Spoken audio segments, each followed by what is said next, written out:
북한 관영 매체가 어제 전술 유도 무기 훈련을 했다고 보도하면서 발사 장면을 공개했습니다. 일각에선 지대지 탄도 미사일이라는 관측도 나오고 있는데요. 네, 이 시간 전문가와 함께 관련 내용 짚어보겠습니다. 박원곤 한동대 국제지역학 교수 나오셨습니다. 어서 오세요. 네, 안녕하세요. 안녕하십니까? 네, 저희가 계속 보도를 해드리고 있는 대로 북한이 어제 화력 타격 훈련 장면을 공개를 했습니다. 대구경 장거리 방사포와 전술 유도 무기가 동원되는 것으로 보이는데 지금까지 나온 분석들 정리를 좀 해주시죠. 그렇습니다. 지금 나온 것은 두 가지 무기 체계를 활용했다라고 하는데요. 대구경 방사포라는 것은 이제 이미 확인이 됐고요. 결정적으로 오늘 조선중앙TV랑 노동신문에서 그 발사 장면을 다 보여줬습니다. 네네. 그래서 우리가 지금 관심을 갖고 있는 것은 이제 전술 유도 무기인데. 이것이 처음 발사가 된 것 같습니다. 지금 우리 정부 당국에서 미국과 같이 지금 여러 가지 분석 중이다라고 판단이 되는데 아마 조만간 결과가 나올 것이라고 생각을 하고요. 그것은 이제 작년 북한이 70주년 북한군 창설 70주년 열병식에서 보여줬던 KN-52의 개량형, 이른바 이제 러시아산으로 이스칸데르라는 이름으로 지금 불리고 있는데 북한판 아마 그 무기의 최초 발사 실험을 지금 한 것이다. 물론 북한에서는 지금 말씀하신 것처럼 전술 유도 무기 운영 능력 시험이다라고 얘기를 하긴 했지만요. 이것은 실질적으로 탄도 미사일 발사 실험이다. 로 지금 현재까지는 판단이 되고 있습니다.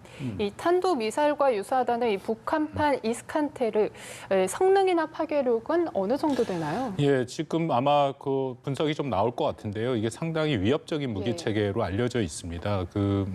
사거리는 지금 러시아산을 기준으로 말씀을 드리면 한 500km까지도 사거리가 나가고요. 이것이 위협적이라고 말씀을 드리는 것이 핵탄두 장착이 가능합니다. 그래서 탄두 중량이 한 500kg까지도 실을 수 있다라고 하기 때문에 핵무기가 장착이 가능하고요. 또 하나는 이 무기 체계, 이 미사일 같은 경우에는 우리가 지금 한국이 갖고 있는 한미연합이 갖고 있는 팩3라든지 사드 같이 미사일 방어 체제를 뚫을 수 있는 무기 체계로 알려져 있습니다. 보통 탄도 미사일 같은 경우에는 이제 쭉 올라갔다가 바로 떨어지는데요.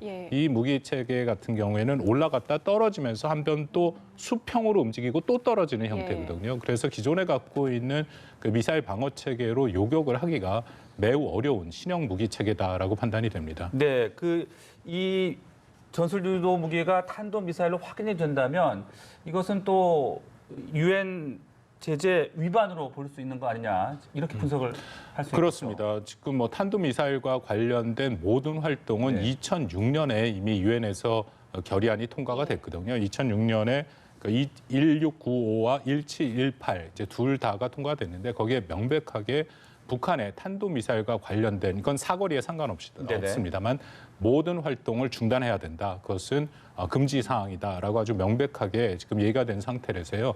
아마 이 부분은 이제 유엔 제재 결의 위반이 될 수 있죠. 근데 문제는 보통 미국과 또 서방 국가 같은 경우에는 단거리에 북한이 탄도미사일을 발사를 했을 때 이것의 구체적인 어떤 제재를 부과하지는 않습니다. 이것은 결의 위반이다라는 것은 발표를 하면서 이제 구체적인 제재가 부과되는 것은 장거리죠.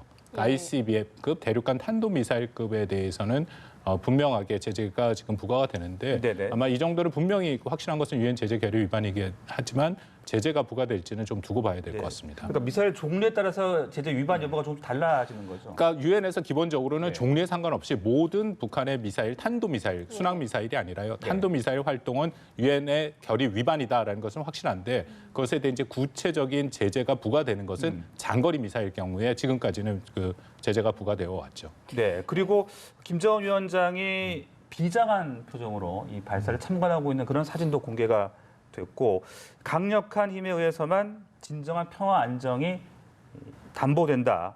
이런 메시지도 내놨습니다. 어떻게 보고 계십니까? 글쎄 이번 미사일 발사의 의도 중에 하나다라고 생각이 되고요. 우리가 잘 알다시피 2차 북미 정상회담, 하노이 회담이 결렬된 후에 북한은 지금 세 가지 방향으로 지금 대응을 하고 있다라고 생각이 됩니다. 첫 번째 반응은 우리가 이미 본 것처럼 이제 러시아와와 북러 간의 회담을 했죠. 그리고 앞으로도 북일 간의 회담 가능성이 있는데 이것은 외교 다변화를 통해서 뭔가 그 돌파를 하겠다라는 것이고요. 두 번째는 지금 국내적으로 북한 국내적으로 자력갱생을 외치고 있습니다. 그러니까 지금 제재가 부과되고 이것이 장기전이 될 수 있으니까 자력갱생을 통해서 한번 버티자라는 얘기를 하고 있고 이제 세 번째가 이 군사적인 어떤 일종의 도발이죠. 이번에도 예. 저강도 도발이다라고 우리가 네. 평가를 할 수 있는데 그런 군사적인 긴장을 고조시키는 것이다라는 거죠. 그래서 아마 이번에 지금 방금 말씀하신 김정은 위원장의 발언은 군사적인 긴장을 고조시키는 면과 더불어서 나름대로 또 북한 내에서 어떤 군부라든지 그런 쪽에 우리가 충분히 그 미국에 대해서 대응을 하고 있다. 이제 그런 또 메시지도 전달하는 효과를 노렸다고 생각을 합니다. 말씀해 주신 것처럼 이번 미사일 도발은 일종의 대미 압박 차원이다라는 분석도 나오고 있고 분명 우리나라에 던지는 메시지 또한 있을 것 같은데요. 어떻게 보세요? 그렇습니다. 뭐 대미 압박 차원이 제일 강하다라고 생각을 하죠. 트럼프 대통령 2차 하노이 정상회담 이후에 미국이 기존에 대해서 북한 그 일괄 타결을 계속 요구하고 입장을 바꾸지 않고 있는 그런 상황이기 때문에 어떻게든 북한은 연말까지 시한을 주지 않았습니까? 자신들의 입장을 관철시켜야 되는 상황에서 일종의 이제 긴장을 고조시키는 거죠. 특히 트럼프 대통령 입장에서는 이것이 좀 곤혹스러울 수 있는 것이 늘 그 국내 그 미국인들을 상대로 트럼프 대통령이 주장한 것이 북한 자기가 협상을 시작하고 나서부터는 북한이 핵과 미사일 실험을 하지 않았다라는 것. 그것을 매우 강조했거든요. 물론 그 미사일 실험이라는 것은 미국 본토를 공격할 수 있는 대륙간 탄도미사일 실험을 주로 얘기를 하긴 했지만 지금같이 단거리긴 하지만 탄도미사일 실험도 사실 2017년 11월 29일 이후에는 한 번도 안 했습니다. 네. 그러니까 트럼프 대통령 입장에서는 좀 어려움을 지금 그에 맞닥다 있다 볼 수 있고요. 방금 말씀 한국 정부도 지금 어렵죠. 왜냐하면 우리가 어떻게든지 대화의 동력을 살려가려고 하는 상황에서 더군다나 그 판문점 1주년 기념식을 북한에 초청을 했지만 결국 하지 못한 상태고 네. 지금 우리가 뭐 남북 정상회담도 추진을 하고 있지만 북한이 아무런 그 응답이 없는 상황에서 한 단계 더 나아가서 이렇게 긴장을 고조시키는 그런 어떤 신형 미사일 발사 실험을 했다라는 것은 앞으로 남북 간의 회담과 관계에도 부정적인 영향으로 작용할 수밖에 없다고 생각합니다. 예, 사실 올해 연말까지 북한에서는 미국의 태도 변화를 계속해서 지켜보겠다 이렇게 밝혔는데 그렇다면 이번 도발이 아무래도 좀 부정적인 쪽으로 태도 변화를 일으킬 것이다 이렇게 보시는 건가요? 글쎄 북한의 셈법은 좀 다르다라고 생각을 하는데요. 북한이 늘 미국과의 관계에서 뭔가 잘 안 풀릴 경우에는 이런 식의 저강도 도발로 시작해서 고강도 도발까지 긴장의 수위를 높였습니다. 네. 지난 우리 역사에서 다 보면 그럴 경우에 오히려 미국은 좀 유화적인 그런 제스처로 나왔거든요. 예. 그래서 아마 북한의 외교라는 것, 북한의 전술이라는 것은 늘 이전에 했던 것을 면밀하게 분석하고 거기서 성공 사례를 받아들여서 하는 경우가 많기 때문에 북한이 이제 다시 나름대로 북한한테 익숙한 방법이죠. 긴장을 조성시키는 이 방법을 택했는데 이제 문제는 상대편이 트럼프 대통령이다라는 것이죠. 그러니까 네. 트럼프 대통령은 이전에 미국이 해왔던 대외 정책과는 매우 다른 형태를 하고 있는 것으로 이미 우리가 너무 잘 알고 있는데 현재로서 트럼프 대통령의 트위터가 나와서 말을 한 거 보면은 좀 네. 유화적인 얘기가 있지만 트럼프 대통령이 앞으로 어떻게 대응을 할지에 대해서는 좀 불확실성은 분명히 있습니다. 그래서 네. 좀 북한이 조금 너무 일찍 뭔가 배팅을 했다라는 좀 생각을 지울 수는 없습니다. 네, 말씀하신 대로 이제 트럼프 대통령이 발사 13시간여 만에 첫 발언을 내놨습니다. 김정은 위원장이 나와 약속을 깨고 싶어 하지 않는다. 일단 좀 맞대응을 자제하는 모습을 보이고 있긴 하지만 또 내부에서는 화를 상당히 많이 냈다. 이런 얘기들도 나오고 있는데요. 어떻게 좀 분석을 해야 되겠습니까? 몇 가지 확인할 것이 있어요. 네. 13시간 만에 나왔는데요. 트럼프 대통령이 이게 탄도미사일, 북한이 말씀드린 최초 탄도미사일 신형 무기체계의 발사 시험이다. 라는 것을 확인한 후에 한 트위터인지가 1차적으로 중요하고요. 그리고 2차적으로는 저도 트위터를 읽어봤습니다만 이제 트럼프 대통령이 하도 트위터를 많이 이렇게 보내서 네. 약간 뉘앙스가 있는데 저게 썩 긍정적인 뉘앙스는 아닙니다. 약간 비꼬는 투로 트럼프 대통령의 화법이죠. 그렇게 되기를 바란다. 그렇게 해라라는 일종의 압박도 그 안에 담겨 있다라고 저는 해석이 되거든요. 그러니까 이런 상황에서 지금 주말이니까 아마 주말을 지나서 미국의 공식적인 입장이 더 나올 가능성이 큽니다. 다만 한 가지 확실한 것은 지금 미 의회가 굉장히 강력하게 반발을 하겠죠.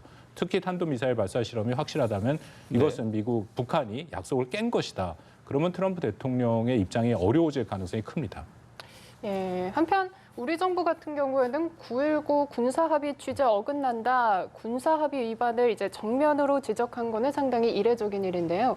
우리 정부의 대응 같은 경우에는 어떻게 보세요? 그러니까 어저께 그 청와대 대변인이 얘기를 했죠. 그만큼 우리 정부도 지금 긴장이 되고 이 상황이 녹록치 않습니다. 왜냐하면 말씀드린 것처럼 17년 11월 29일 북한이 그 화성 15형 대륙간 탄도미사일을 발사한 후에 지금까지 이런 식으로 미사일 발사의 도발은 없었거든요. 네네. 그렇기 때문에 지금까지 북미 간의 정상회담, 한미 정상회담도 뭐 포함됩니다만 남북 간의 회담이 다 이뤄지는 회담 분위기가 조성이 됐는데 이제 북한이 저강도긴 하지만 탄도미사일 발사 실험을 했다라는 것은 우리 정부 입장에서도 매우 곤혹스럽고요. 그거는 분명하게 9.19 남북 기본 합의서의 위반 사항은 맞습니다. 그렇기 때문에 우리 정부도 지금 아마 나름대로의 이 대응 방안을 지금 고민하고 있다 생각하고요. 가장 핵심은 우리 정부가 지금 당장 해야 될 것은 더 이상 위기가 확대되지 않도록 하는 거죠. 네. 네. 그런데 미국의 태도 변화가 없다면 또 고강도 도발로 나설 가능성 이 부분도 좀 우려를 해야 되지 않겠습니까? 글쎄, 근데 뭐 북한의 입장에서는 원래 연말까지의 시한을 뒀기 때문에 나름대로 긴장을 좀 점점 확대시키고 조성시킬 가능성은 있다라고 판단을 하고 있었습니다만 시간표가 또 이 하는 행동이 너무 빠르게 지금 돌아가고 있습니다. 그러니까 북러 정상회담 하자마자 일종의 이런 식으로 저강도 도발인데 이게 바로 미사일을 해버린다면 네.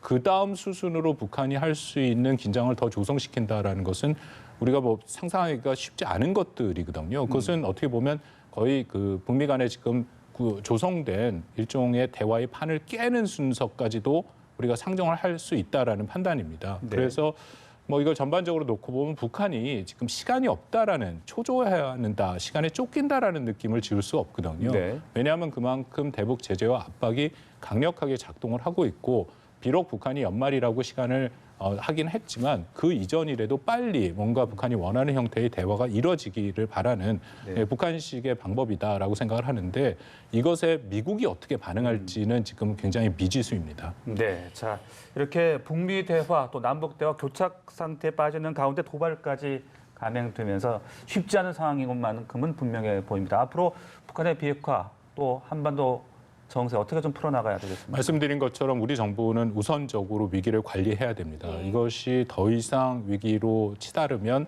우리가 정말 상상하기 싫은 2017년에 한반도의 그런 암울한 상황이 재현될 가능성도 완전히 배제할 수는 없거든요.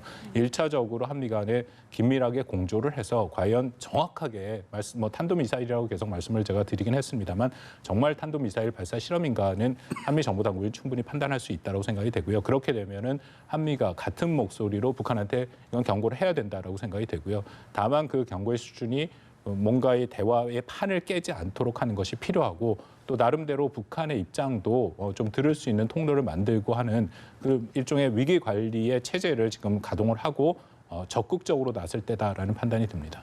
예, 알겠습니다. 시간 관계상 오늘 여기까지 듣겠습니다. 지금까지 박원곤 한동대 국제지역학 교수와 자세한 얘기 나눠봤습니다. 고맙습니다. 고맙습니다.